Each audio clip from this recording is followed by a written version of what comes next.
Les alarmes Clément Pelletier, 197 3e avenue Ville de Lillet, 247-7003. Il y a des moments spéciaux dans la vie. Celui-là en est un. Je vous présente un auteur, mais aussi, c'est mon cousin. Alors, on va essayer de faire une entrevue qui soit digne de l'auteur, mais aussi, vous allez me permettre, je ne commencerai pas à lui dire vous, parce qu'on se connaît depuis des lunes. Jean-Guy Montminy, c'est un plaisir de te recevoir ici. Bonjour, Michel. Oui, ça va bien? Ça va bien. Bon. Bien, oui. Alors, comme je l'ai dit, Jean-Guy est cousin. C'est pour moi un plaisir de te recevoir aujourd'hui. D'abord parce que je suis très fier. Qui eût cru qu'un jour, on pouvait avoir quelqu'un dans la famille qui nous écrive des livres? Et surtout, je vous le dis, c'est que ça marche. C'est le fun. C'est quoi l'idée? L'idée, on a grandi, toi, Michel et moi, nous avons grandi devant Gros-Île. Et l'idée d'écrire, finalement, que j'avais depuis mes études au collège, s'est concrétisée avec cette première inspiration que Gros-Île m'a donnée, nous aurait donné en principe. Tu pourrais écrire un livre aussi sur Gros-Île. Nous, on a vécu le mystère de Gros-Île et de l'archipel durant toute notre enfance et tout le temps. Finalement, on paye encore nos taxes devant Gros-Île. Et finalement, pour moi, ça a été l'occasion de faire comme une photographie littéraire. Hein? On fera des photographies de notre passé, mais j'ai fait une photographie littéraire en racontant une fiction qui origine de Gros-Île et qui se transmet à l'île aux grues. Donc, c'est ça. Mais on sait, bon, dans ta carrière, tu as été professeur. Oui. Tu es maintenant à la retraite. Mais qu'est-ce qui t'a amené à écrire? Parce que quand même, là, c'est deux bouquins qui sont sortis quasiment à quelques semaines d'intervalle. Je vous les montre. Alors, qu'est-ce qui t'a amené, justement, parce que c'était pas dans ta carrière, puis c'était pas... Est-ce que c'était un projet que tu avais d'un jour écrire un livre? Et... En fait, le thème de ces deux livres-là, c'est la perpétuation d'un rêve, c'est d'avoir des rêves, de ne pas avoir peur de se dépasser, d'aller de viser haut aussi. Bon, alors, écrire un livre, c'est une tendance que j'ai, c'est quelque chose que j'avais dans la tête depuis mon cours classique. Puis, avoir des enfants, avoir une carrière, faire en sorte que la discipline d'écrire n'est pas possible. Mais à partir du moment où je suis tombé à la retraite, j'avais le temps. D'autant plus que je passe 6 mois en Espagne où j'ai plus mon atelier, j'ai rien d'autre que mon crayon, ma plume pour écrire. Donc, je me suis abandonné à l'écriture parce que j'ai maintenant la possibilité de faire la discipline d'écrire 4, 5, 6 heures par jour durant toute la semaine, durant 6 mois. Ça prend une discipline? Beaucoup de discipline. Oui. C'est écrire en passant comme ça, c'est bien beau, mais quand tu te lances dans une histoire, une fiction ou même un essai, il faut que tu écrives pratiquement quotidiennement. Sinon, tu te perds dans tes histoires, tu perds le fil. Donc, il faut que quand tu es connecté à un fil qui est l'inspiration, tu ne dois pas passer 2-3 jours sans écrire, sinon tu es obligé de recommencer à lire tout ce que tu as écrit avant, mais ça ne finit plus. Il faut écrire avec discipline. Maintenant, parlons de ce premier bouquin, que c'est le tome 1. Parle-nous de d'abord, ça s'appelle Le sans-papier de Gros-Île. Oui. Qu'est-ce que ça raconte? Et si tu remarques qu'il y a ici le sous-titre « Leonardo ». Alors, pour le résumer rapidement, Leonardo, c'est un sans-papier à Gros-Île. Pourquoi un sans-papier, puisqu'il s'appelle Leonardo? C'est parce qu'il est mort à Gros-Île, mais il ne fait pas partie de ces morts là, qui font partie du mémorial des 7000 quelques morts qui sont inscrits sur le mémorial. Il n'est pas sur le mémorial, il faut oublier ça. Donc, j'ai créé une fiction à partir d'un homme qui est là, qui a réussi à percer le secret d'une invention faite des siècles passés. Et comme on n'avait pas les expertises d'aujourd'hui, les ateliers de chimie d'aujourd'hui, il a réussi, lui, à trouver le truc.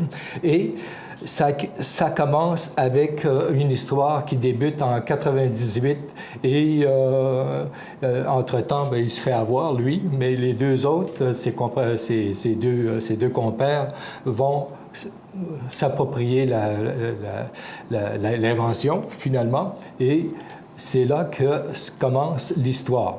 S'intègre là-dedans un groupe de théâtre qui, comme par hasard, passait dans le coin. Et ce sont des idéalistes, des petits jeunes idéalistes. Ils vont mettre le bordel là-dedans. Ça va être... à la fin, ça va virer au drame, finalement. Mais on ne saura pas dans le premier livre en quoi consiste cette invention-là. On va juste connaître le drame et il faudra un deuxième livre pour réussir à comprendre ce qui se passe. Ça, c'est un aspect. Le vrai premier aspect, c'est le livre commence avec un accouchement dans les années 58. Et c'est un prologue. Un prologue, habituellement, c'est quelque chose qui se raconte dans le livre. On pense qu'on va trouver dans les chapitres suivants ce qui a été écrit dans le prologue, et ça ne se passe pas. La seule chose que j'ai maintenue tout au long des chapitres, jusqu'au dernier chapitre, c'est un lien qui est constitué par un parfum. Un parfum qui flotte, et c'est juste pour rappeler au lecteur qu'il ne faut pas oublier le prologue. Parce que à la fin, dans la conclusion, on va comprendre pourquoi le prologue est là et pourquoi il y a eu un parfum tout au long des chapitres. Donc, il y a deux histoires. Une histoire d'amour et une histoire qui est à peu près ésotérique, qui pourrait être un conte à la rigueur. Ça, c'est tout de suite, quelques semaines plus tard, on arrive avec le sans-papier de l'île aux grues. Oui. Donc, c'est un lien, naturellement. C'est certain qu'il y a un lien entre les deux. Alors, pourquoi aussi rapidement les deux? Et qu'est-ce que lui contient par rapport à l'autre? En fait, ce qui est arrivé, c'est que ce livre-là constituait un livre. Et je faisais beaucoup de retours en arrière. Et c'est pas conseillé de faire 125, 150 pages de retour en arrière. Le lecteur serait...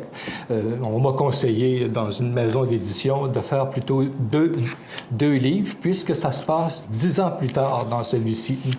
Donc, en 2008, avec tout ce que ça implique de changements sociaux. Entre autres, ici, je le dis en passant rapidement, mais ici, le téléphone portable n'existait pas. Et dans le deuxième livre, la technologie est très avancée. Et je dis encore une autre chose, à Gros-Île, il y a un brouilleur d'ondes qui fait qu'à l'île aux grues, on vit encore sans téléphone portable, sans technologie. Les gens sont obligés, sont condamnés à avoir du plaisir entre eux autres, comme ça, là, en se regardant, plutôt que d'être branchés sur leur téléphone. Donc, ici, deux atmosphères, mais surtout ici, c'est qu'il y a un sous-titre qui est Chimère. Et Chimère, c'est notre coureuse des quais ici à Montmagny. C'est une coureuse des quais qui est autiste, qui est très brillante. Elle a une 50aine d'années, mais on la voit tout l'été fréquenter les proues de bateaux, les quais. Elle vit sur le bord de la mer. C'est une femme étrange. On va se rendre compte que même si elle est présente dans le premier tome, dans le deuxième tome, elle va être de plus en plus prégnante. On va la sentir de plus en plus. On va se demander même si c'est pas elle qui mène le bal. Elle est autiste. Et on va comprendre, finalement, le lien va être fait grâce à Chimère en ce qui concerne l'accouchement d'une fille-mère dans le prélude dans le prologue, pardon, de Gros-Île. C'est deux livres intéressants Ils sont en vente dans la région, à Montmagny? Oui, la librairie ici à Montmagny, mais Oui. aussi jusqu'en Gaspésie. J'ai essayé de le placer parce que je suis à compte d'auteur. J'ai essayé de le loger dans différentes librairies. Là, je suis en train de me diriger vers Québec et Montréal là, pour essayer de loger ça. C'est pas facile comme à compte d'auteur de placer des livres en librairie, mais heureusement, la plupart du temps, on accepte de les placer sur les tablettes.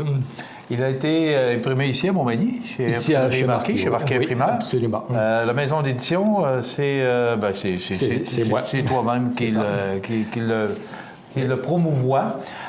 Donc, je vous incite fortement, ça n'a rien à voir avec la famille, je vous incite fortement à vous procurer au coût de 20 $, c'est ça? 20 $. 20 $. En librairie, le deuxième est un petit peu plus cher, mais c'est 20 et 25. C'est quand même très abordable. Quand c'est moi qui le vends, c'est un petit peu moins cher, le deuxième. OK. Ça, il ne faut pas le dire. Donc, je vous invite ça s'appelle Le Sans-Papier de Groscille et le deuxième tome, Le Sans-Papier de l'Île aux Grues. C'est de l'auteur Jean-Guy Montminy et je vous incite fortement à vous le procurer. Et si vous voulez avoir de l'information, téléphonez ici. Je sais comment et facilement le rejoindre. Donc, gênez-vous pas. Et vous savez, quand c'est de la place, puis ce sont des gens de la place, on est poussé à donner un petit coup de main, puis surtout, c'est intéressant. Donc, je vous invite à vous le procurer, Le Sans-Papier de Groscille et Le Sans-Papier de l'Île aux Grues. C'est déjà terminé, Jean-Guy? Bon, c'est parfait. Alors, c'est bien. Ça a bien été, hein? Ça a bien été. Oui, facile de faire de la télévision, hein? Oui, je vois ça. Oui, hein? C'est une première expérience. Oui, c'est ça. Il y a beaucoup d'expériences que je fais depuis que c'est sorti, ce livre-là. Oui, c'est ça. Il va en avoir d'autres, probablement. Oui. Jean-Guy, est-ce qu'il va y avoir un troisième tome? Il y a un troisième... c'est pas un troisième tome, en fait. J'utilise le même héros pour ces deux livres-là. Et le livre est fini actuellement. Je suis en train juste de le colliger, de changer quelques petites bricoles, mais c'est le même héros. Mais l'action se passe cette fois-ci en France, parce que mon héros là-dedans, c'est un Français dont la mère est québécoise. Donc, il vient faire des visites ici aux îles de temps en temps. Donc, le même héros en France, et le thème sera le kidnapping d'enfants. Kidnapping à partir d'une organisation internationale de criminels. Donc, kidnapping. Je m'amuse là-dedans. Donc, c'est sûr, on pourra le voir au printemps? Certainement, parce que on va te laisser partir en Espagne. Je m'en vais en Espagne pour terminer tout ça. Jean-Guy, merci beaucoup d'être venu nous voir. Merci beaucoup de m'inviter. Bravo, félicitations. Jean-Guy Montminy, auteur de Sans-Papier Groscille et Sans-Papier de l'Île aux Grues. Je vous invite à le procurer. Il est en librairie à Montmagny. Il sera d'ailleurs au Salon du Livre prochainement à Saint-Jean-Port-Joli. Voilà, ça complète cette entrevue.